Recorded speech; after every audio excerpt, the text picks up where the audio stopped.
избавилась от сильных конкурентов. More than 60,000 Belarusians gathered in a park to cheer on a reluctant presidential candidate with no political experience, Svetlana Tikhanovskaya. The former teacher and current stay-at-home mom is seen as the best and last hope to end the reign of the man known as Europe's last dictator. Protests have shaken the country in the lead-up to the August 9th vote. Alexander Lukashenko became Belarus president in 1994, in the nation's first, and many would say only foray, into free and fair elections. 26 years later, he's still in power, having won every subsequent election with 80% of the vote. That's high for anyone, but especially for a man who has seen unemployment skyrocket and life expectancy plummet under him.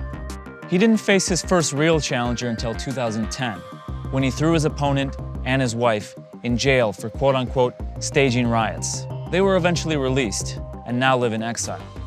But this year might be the tipping point. People are tired of the lack of job opportunities and shrinking GDP. Plus, Lukashenko might win a prize to the world's worst coronavirus message.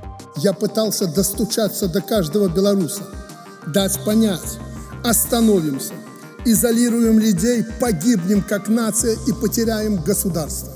He called the worldwide response to the pandemic a mass psychosis and told his people to ward off the virus with vodka and saunas. As a former collective farm boss, he was also pretty sure that driving tractors would keep people healthy. Apparently, the president didn't drive enough tractors because he admitted last week that he had been sick with COVID-19.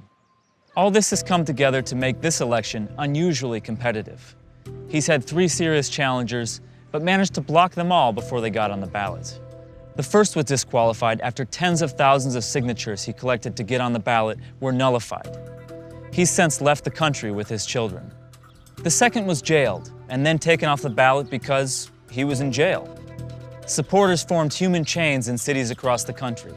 The one in Minsk stretched for more than 2 miles. The third, Sergei Tikhanovsky, a popular blogger, was jailed just days before registration.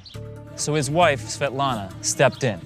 She joined up with 2 other women, the campaign head for the other jailed candidate and the wife of the man who had to flee the country.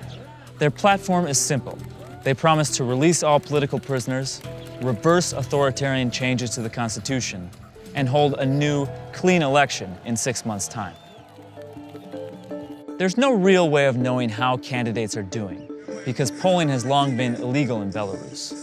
But judging from the long lines of protesters and online surveys, people are excited about the campaign, even though they're pretty sure it's going to lose.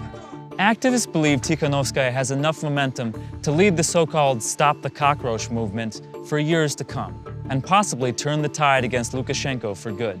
The fact that the movement is being led by 3 women is especially ironic, because Lukashenko said the job of president would be too much for a woman to handle, causing, quote-unquote, the poor thing to collapse.